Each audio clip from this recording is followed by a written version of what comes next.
7:30 on the nose. That means it's time to talk sports, local sports, national sports, whatever we want to talk about for the next half hour. I say we talk about our feelings, but I think that got shot down right away. You know? Nobody wants to know those. It's called a support group for a reason. Come on. Oh, wait, it's not a support group. It's KCIM Sports Rewind. It's Sports Director Jeff Blankman, present, right? Yes. Casey, you're here. I'm half awake, but I'm here. All right. Yeah, you just walked through the door a few minutes ago. You had an early night last night. I mean, I only bugged you about, 11:30 for posting a picture? Like that. Is that it? Yeah. Man, I've been in bed for like 3 hours by that time, I think. Yeah. So. Well, you know, it's getting bad when I'm trying to figure out how to post dual pictures on Instagram, and I've never done it, so I have to call the young guy and go, hey, how does this work? How does social media 100% for sure. So Super Bowl happening, a snooze fest as far as a game, but boy, what a game for a local kid who was rocking his varsity Letterman's jacket as he walked in.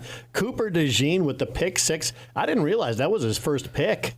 His first interception ever in the NFL. Returns it for a touchdown against Patrick Mahomes in the Super Bowl.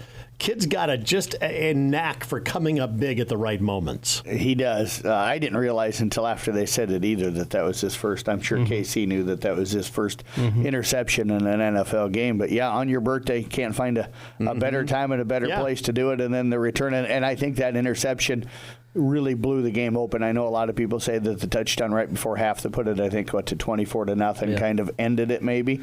But with Kansas City, you never not trust them to come back. But I think that interception return, there was already momentum, for Philadelphia. I think that game completely turned the game into their hands. Yeah, I was happy to see it.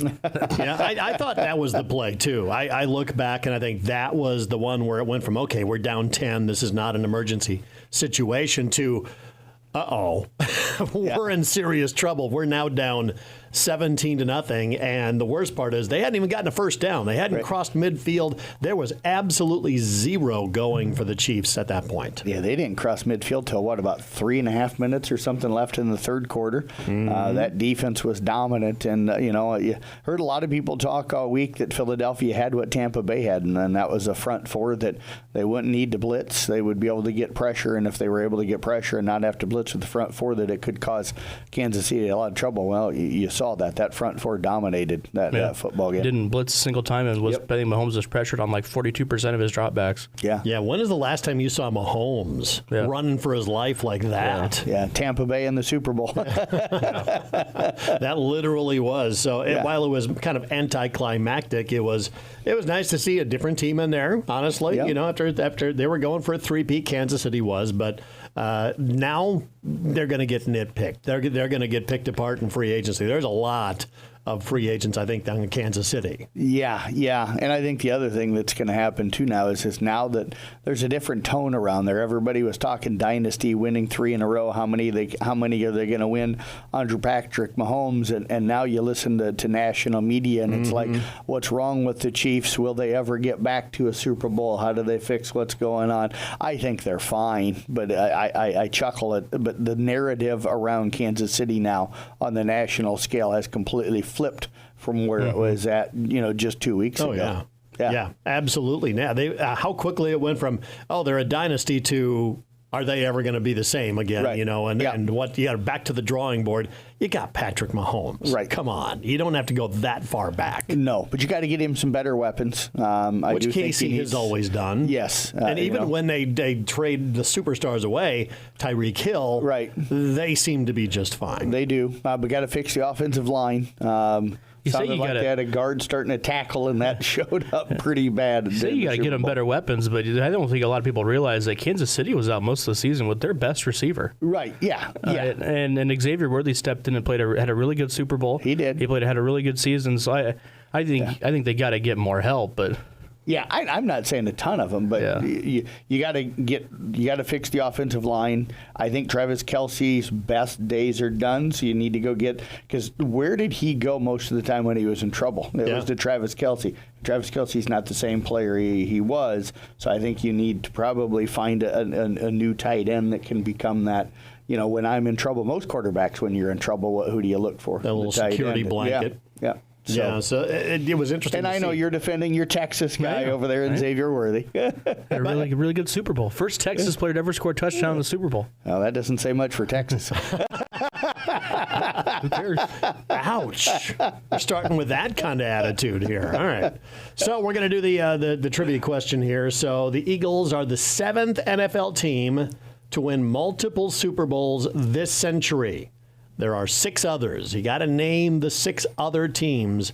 And again, that have won New England, multiple Kansas Super Bowls. City. Well, so slow down here. Okay. No, I'm sorry. Patriots. Yep, that is one. Kansas City. Kansas City, clearly. Pittsburgh. Steelers, yeah.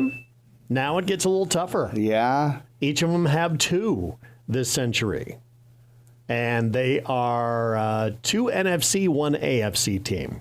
Okay.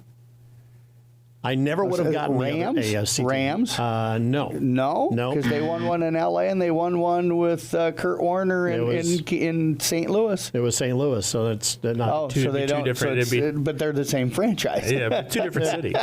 Well, was the it was. I think the Rams won in after the 90s, right? Right. I don't remember when the Kurt Warner years were. Right. Those would have been early 2000s, if I remember right. So, yeah. They are not listed here. Okay. I would have thought that it's the same franchise. Kurt Warner so. wouldn't have been the early 2000s. Yeah, maybe. I was thinking I'm guessing maybe early the 90s. 2000s. I can Google that here, but Yeah, keep on do. guessing. I don't think San Francisco won. The 49ers, no. I know Dallas hasn't. Well, that's just cruel now to all those Dallas fans out there. The Giants? New York? The Giants, let me see here. The Giants are correct. Okay. Yes, you're down to 2. Okay. 1 NFC, 1 AFC. Saints won just one, right? With Drew Brees. Yep. Did Peyton Manning win 2 with the Colts? Nope. No. He won Denver and Yeah. Colts. He's won 2, but not, Tampa Bay. Tampa Bay. Yeah, There you go. There's the other NFC team with Tom Brady. They won with Tom Brady, and then they won one prior to that. Yeah. With John Gruden coaching. And the other team is an AFC North team. North. I had to think about what division here. It's not the East, it's the North. And it's not the Steelers. It would be Baltimore? the Ravens. The Ravens. The Okay. Ravens have won 2. The Giants have won 2. Yeah. Buccaneers 2. Steelers 2. Chiefs 3. And the Patriots 6. So Okay. That's almost all of the Super Bowls. pretty much. There hasn't been too many one-time, single-time winners other than the Rams, and I still got to look up the Kurt Warner thing. So Yeah. that was. God, if Kurt Warner was back in the 90s, then I'm really old. But maybe he was. I was thinking he was early 2000s. Kurt Warner. Let's see. Keep on talking. Okay. KC, more thoughts on the Super Bowl? I'm happy that the Chiefs didn't win. That's all I got to say. Were you surprised at how dominant it was, or did you anticipate them getting blown out? I felt like going into just because I haven't been a big supporter of the Chiefs all season, I felt like going into the game, if you watch the NFL, I felt like the Eagles from top to bottom were the better team offensively and defensively. Right. But so I wasn't surprised that it was a blowout. I wasn't surprised the Eagles won, but I expected it to be closer. Yeah. Okay, so it was the Super Bowl in January 30th of 2000, but it was technically the 1999 season. Okay. So there you go. Okay. It did happen. Yeah. So you were technically correct that they won it in the new century, but there you go. There's your trivia question of the morning. So, girls state wrestling, that was quite a run. We had only 6 girls in the wrestling tournament, but 3 make it to the stands. Yeah, absolutely. Had never had, and it's only year 3 of being sanctioned, so it's not like it's been a tremendously long run, but had never had a girl make the podium from our local area through the first 2 state girls wrestling tournaments, but got 3 out of the 6 onto the medal stand and the podium this past Friday. So congratulations. Carroll girls took 2 girls down, both of them medal. Bree Kiger finishing up in 8th place and Emma Daniels finishing in 6th. And then Macy Rasmussen from Audubon also finished up in 6th place. Macy and Emma both went 3-3 for the entire tournament. Macy's losses all coming to seniors and Emma's losses all coming to girls ranked in the top 5. So that tells you. Bree Kiger wrestled pretty much sick down there the whole time. I wondered what was up. First time she came over to do an interview, I said, "How you feeling?" She was breathing really heavy, and I says, "Do you need a moment?" And she goes, "No, I'll be fine. I'm just a little dizzy and having a hard time catching my breath." Well, finding out that she was battling a really bad cold and head cold and everything, which makes it pretty hard to keep the energy level where you need it to be. But congrats to her. And then Jordan Mulford and Mia Heffley both went 0-2, but I think took a lot of really positive things out of their experience. They're both underclassmen. They'll be back next year and have an opportunity to make some more noise down there. And Emery Kramer, as a freshman, went down and picked up a 1-2 record. Tough thing was for her was she ran into Macy Rasmussen there and on the backside, and that's what ended her run down there. But yeah, real good showing for the area girls. By far, probably the best that we've had. Now, I will say this. I think last year, if they'd have had this split into 2 classes instead of one big class, I think you'd have had Julia Canny and I think Avery Burke and some of those Sadie, Grace Hoffman, Sadie Smith, some of those other girls might have gotten onto the medal stand as well. Yeah, it's interesting how the sport has really grown leaps and bounds, and where does the future go for area girls wrestling here? I think it continues to grow. I think you're going to see the junior high numbers are big in most of the places, so I think you'll see those numbers go. The big thing, it's going to be like any other sport. It's new, so you get a lot of kids trying it out. Are they going to stay with it for their entire careers and stuff? But I think it's going to continue to grow. I hope it does. I don't mean to say this in a bad way, but you got a lot of teams that are not close to full right now, and I think as those junior high kids get in there, you'll fill out rosters better, and I think that'll make the area wrestling even more competitive than what it is right now, and I hope that continues and you continue to see the local kids have success. Are a lot of teams still sharing at this point right now? Not for us, but and that's kind of a little surprising and stuff. But if you look at it, like Raccoon River Northwest is pretty much all of the Raccoon River Conference schools that are kind of toward the north, besides Carroll High. So it's a big combination. You got SWAT, which is like 8 different schools. Ridgeview has like SWAT. Yeah, SWAT, SWAT. You've got Ridgeview. I think I heard shared up to maybe 8 different schools,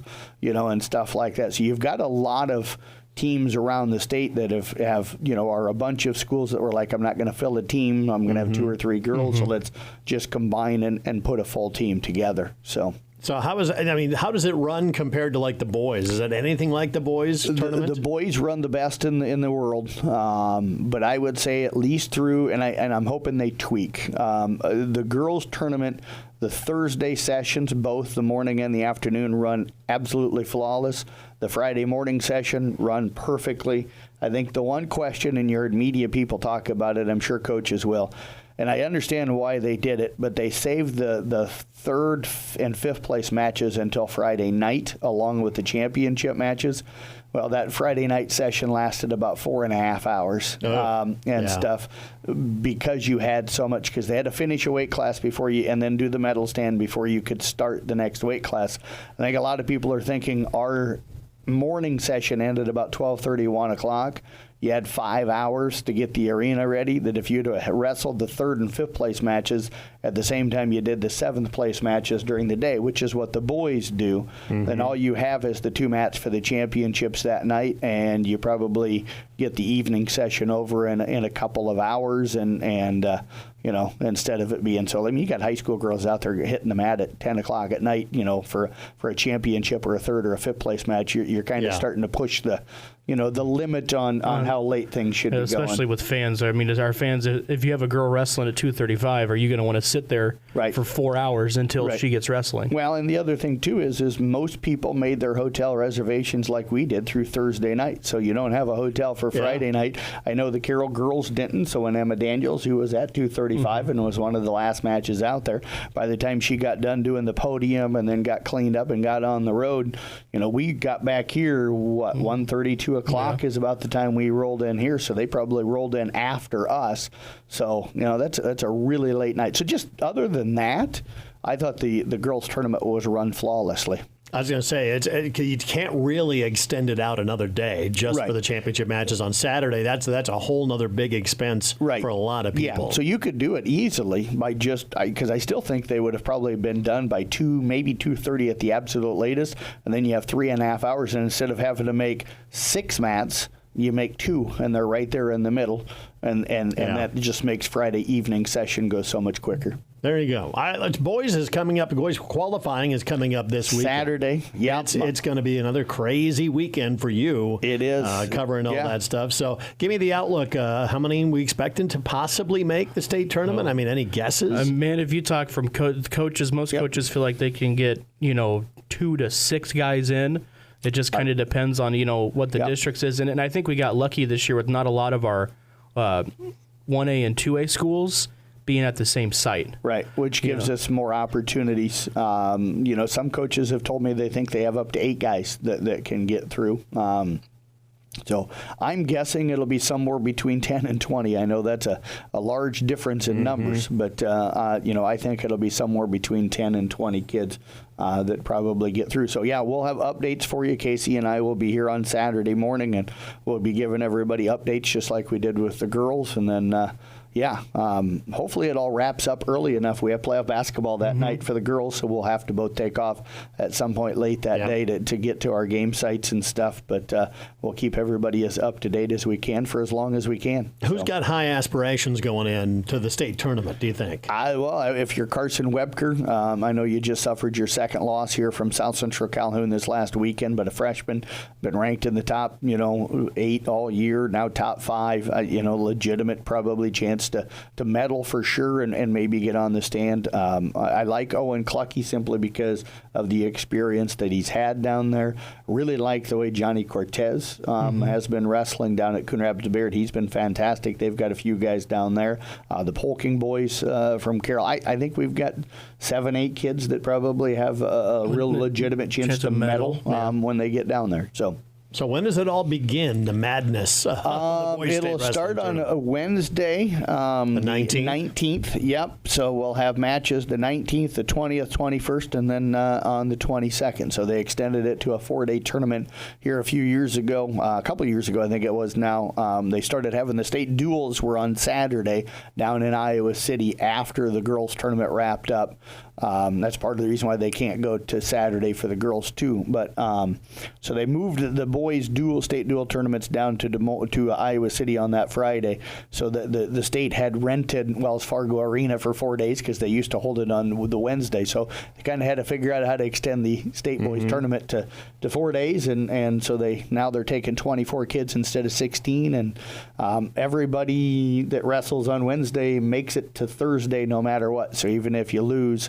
If you lose your first match, if you lose your first match, it used to be you'd have to wrestle back that day, and if you lost, you were done. So they kind of cut the field from 16 to 8. Now that it's 24, the top 8 get a bye, and then if you lose that first match, you don't come back and wrestle until Thursday.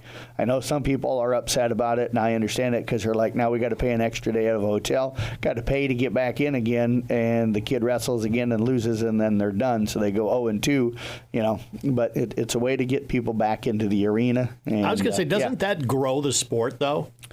I mean, as far as the more kids are going to make the tournament, it's going to increase the excitement for the sport. It does, and I think that's part of it. I think the other thing is they just needed to grow it. I will say this, and this is not me saying it, so wrestling people don't yell at me. I've had quite a few of my wrestling coaches tell me that now moving it to 24 instead of 16 has actually not been good for state wrestling. Really? Because, just the quality? Yeah, because it lessens the quality of and what it means to get to the state tournament. Now, I've literally had wrestling coaches say it doesn't mean anything now to qualify for state like it did 5, 10, 15 years ago.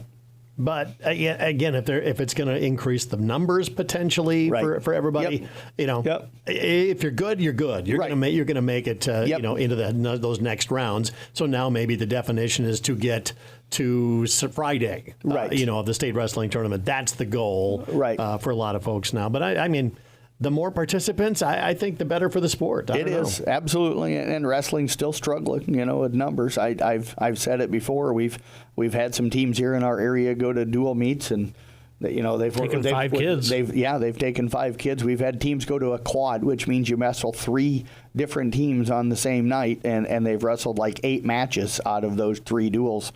So there's still a ton of forfeits, and numbers still aren't where you'd like to see them be. So it's all going to begin Saturday. So where does everybody wrestle coming up on Saturday? Off the top of my head, Carroll and Kemper both go to Sioux City. I'm not going to be able to do it off the top of my head. They're at Bishop Heelan. Audubon goes to Glenwood. I do know that. East Sac County is at Emmetsburg. Okay, thank you. South Central South Calhoun Central is South Hamilton. They're over. They're at South Hamilton. So like Don Bosco is going to be over there, and Coon Rapids Bayard goes to Underwood. So that's different this year. They've gone all different directions here. Normally, they've all been about the same location. Last year we had Kemper, Carroll, and Audubon, all 2A schools at the same location, and ESAC and South Central Calhoun at one location. So you pretty much, and that limits you. That limits the amount of kids that can make it out of the area, because when you have 3 or 4 teams from the same area at the same one, and they only take the top 2 at each weight class down to the state tournament, then it limits it. So we're seeing in our postseason brackets right now for basketball. Pairings came out. All of our 1A schools, was it, on the boys' side, were in the same pod, except for Coon Rapids Bayard. Yeah, and pretty much same with the girls. Yeah, so they're all having to play each other to make a run. I also did want to mention this Saturday is that Carroll is at the state swim meet. Yes. Yeah. Tegan Renzi named District Swimmer of the Year, and he's had a fantastic year. They broke, 5 school records. Tegan broke 3 and Legan Cease broke 2. They qualified 6 events for the state swim meet coming up on Saturday. So congratulations goes out to them with all the successes that they've had. Deb always does a tremendous job, and that is a great, great team that they've got this year. Oh, yeah, absolutely. So we'll get more KCIM Sports Rewind coming up next. As the athletes at your house prepare for hard work and fun of the season, remember that St. Anthony Rehab Services provides physical therapy for any sports injury that may sideline your member of the team. Sports injuries can plague kids of all ages and keep them from playing the sport they love. Athletes will be under the direct supervision of a certified and licensed healthcare professional in the newly renovated sports performance facility. If an injury is keeping your athlete out of the game, call St. Anthony Rehabilitation Services at 794-5000 for sports injury and treatment rehab. It is KCIM Sports Rewind. You want the best in-season or out-of-season athletic training? Tell you what, check out St. Anthony Regional Hospital. Those guys know what they are doing. Give Steve a call. Yeah. There's not too many people out there know more than Steve does. No. So check it out. Basketball. We're into that time of year.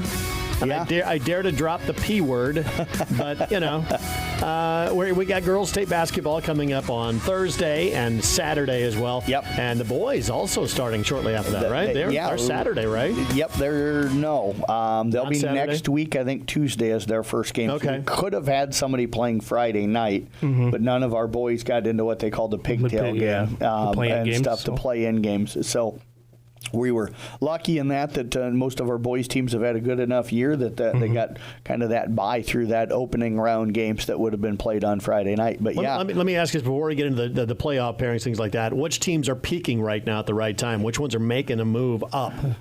Boys-wise, Kemper and Kuhn have got to be probably. Yeah, and they've been there all year. They've been there all year. Yeah, both of them are ranked in the top 8. I mean, if you look just based off of rankings, they're going to be favored to win. Yep. Their region and their district, which should be really good. So potentially have a couple boys getting down to state if stuff plays out the way it's supposed to. Yeah, Kemper's got a chance to cruise probably until the sub-state game. Was at a game last night, not the Kemper game, of course, but was at a game last night, and people were like, man, they could 35-point everybody up until their sub-state game, and stuff. That's how good they're playing right now. And you look at Coon Rapids Bayard, they just clinched a share of the Rolling Valley Conference championship in the regular season with that win over Glidden Ralston last night, but it was because they kind of dominated a ranked Woodbine team who came in number 4 last week and just really took it to them. They were in complete control of that game from the very get-go, and they're so good defensively. They'll have to maybe run into Woodbine again in the sub-state final. So that'll make that very, very interesting. You had to figure that was going to happen. Oh, yeah. In case he kind of said it midway through the season, he thought that's what was going to happen. I think so. I think you kind of saw it going that way just based off if you look at the teams that are ranked in this half of the state in 1A, the Coon doesn't have much to go off of besides Woodbine, so I kind of figured that they'd get stuck with Woodbine with the way it went, and that's the way it turned out. And it should be. Those two teams meet in the sub-state final with how Coon played last time, and Woodbine beat them the time ago. That should be a really good game. Yeah, Woodbine won by 1 over at home. My only issue with it is that I still think even though Coon finally jumped into the rankings, they kind of got jobbed in a way because this is a team that should have been ranked all along, which would have moved them higher in the rankings than what they are. They went from not being ranked to number 8, where they should have been ranked weeks ago with the way they were playing. So now you end up getting a little tougher game to get to the state tournament than what they probably should have gotten.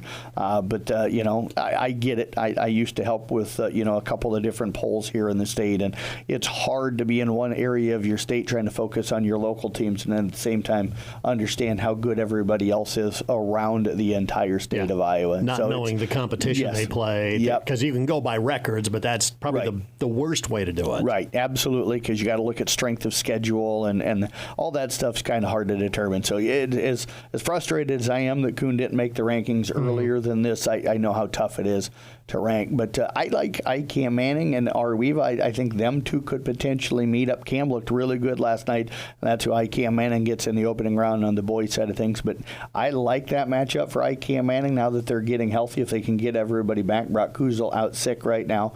But if they can get everybody back, I think you could get an Arweeva ICAM Manning second round matchup, and then I think, Casey, that both of those teams poised to make a little bit of a run. I think so too. The potential winner of that matchup, if they end up playing each other, we get ACGC, which would be a tough test. But Arweeva's played good all season. I mean, Steino stumbled a little bit last night at home, but you're gonna have those games. Teams are gonna be playing better than what they were the last time you played them, and I don't think Arweeva's played Cam for a little bit, so Cam's going to be a completely different team than the last time you saw him. But I think Arweeva defensively and their athleticism is going to help them make a good run. They got to play PC in the opening round, a team they beat a couple times already. Audubon and Glidden, I think, is going to be a really good game too. Yep. That's going to be down in Audubon. It's a 4-5 matchup in that region. Yeah. And on the girls' side of things, because I know we're running low on time, beans, they start on Thursday. I really like Carroll High. I love the way that team's playing right now. As I say, we mentioned them last week. Yeah. They have really gotten on a roll. Third place in a row, 16-4, I think, on the season. Yeah, and they'll have a chance to make a really good run. You got to look at the Coon Rapids Bayard girls and look at the potential that they have to make a deep run. Exire and Kimball, round 2. Going to get tough at Maple Valley, Anthony, Charter Oak Ute, but I don't ever count Tom Peterson in that group of kids out of anything. Especially making a run last year the way they did when they weren't supposed to, making it to a district final and stuff like that. I want to say Coon was struggling going into last night's game against Glidden. Seems like they kind of got back on the right track, and it's good going into the postseason, especially with the first round bye. Maybe getting everybody a little bit healthy. That's part of the reason I think that they struggled there. The last part of the season, I think what they lost to 2 of 3 or 3 of 4, I think, at one point or something. But they've certainly righted the ship now and seem to be playing some pretty good basketball. That win over Woodbine last week was huge. So, clinched the outright conference championship. So. When is the second round for 1A? We got 3 teams in action coming up on Thursday. Got Storm Lake St. Mary's at Glidden Ralston. That'll be on Kick 106.7 with Nick Brinks. Arweeva at River Valley, and then Peyton Sheridan at Fort Dodge St. Ed's. So that is when Coon Rapids and all the other teams start getting in the action. I'm going to have to look it up here real quick, but I think it's either Monday or Tuesday. It's going to be Monday is when the boys play, so it's Tuesday is when you'll see Coon Rapids Bayard get into action and the teams that get to buy in the opening round. So like our Tuesday matchups would be Coon hosting either Glidden or Storm Lake St. Mary's, which should be Glidden Ralston. You'll have either St. Ed or Peyton Sheridan taking on either Arweeva or River Valley. South Central Calhoun will, if they win Saturday, they'll go up to Hinton. And then ESAC and ICAM Manning square off against each other in their first games. And Exire and Kimballton, who got that bye in the opening round, is going to be hosting Underwood coming up on Tuesday of next week. So the boys that don't play Friday are going to be playing coming up in Monday on their opening round. So all right. So Carroll, when do they get to jump into the action? We don't even know yet. The pairings for the Carroll boys are next Monday. Pairings for the Carroll girls are supposed to be released tomorrow. So So should be. Yes. And I think they will be. They're pretty good at putting them out on the days they say they are. It just depends on just what like time. You got to sit there and click the website. Yeah. Refresh Are they up about yet? every couple of minutes. So nice thing is most of the time, I know with the boys, I get an email that usually has the link. So as soon as they're released, Chris Quaylar does an outstanding job of shooting out an email to all the media people going, here's the pairings, and stuff like that. So we appreciate them doing that. Yeah, hitting that refresh button. It's just like Jeff trying to get his Taylor Swift tickets. Just hit there and click refresh the whole day. I just text her and she gives them to me. By the way.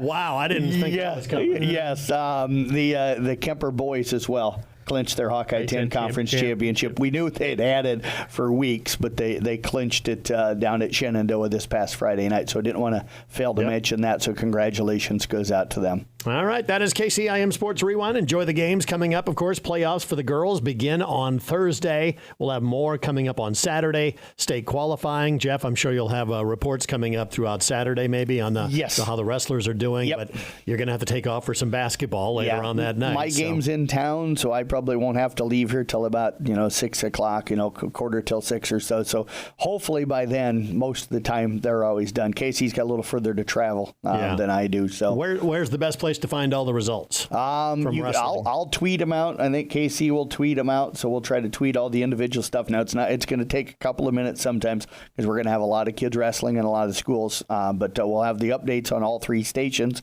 and except for maybe here if there's an Iowa State game in the afternoon. It starts at 3 o'clock, so it should be by about 6. It should be over with. But So we should be able to get updates because the wrestling starts at 10 in the morning. So we'll have updates starting early in the morning. So all right, there you go. Complete coverage of the qualifying, and find it all on CB Sports Network. That's our mobile app that you want to search for in your app store and download that sports mobile app. Stay on top of everything with KCIM Sports.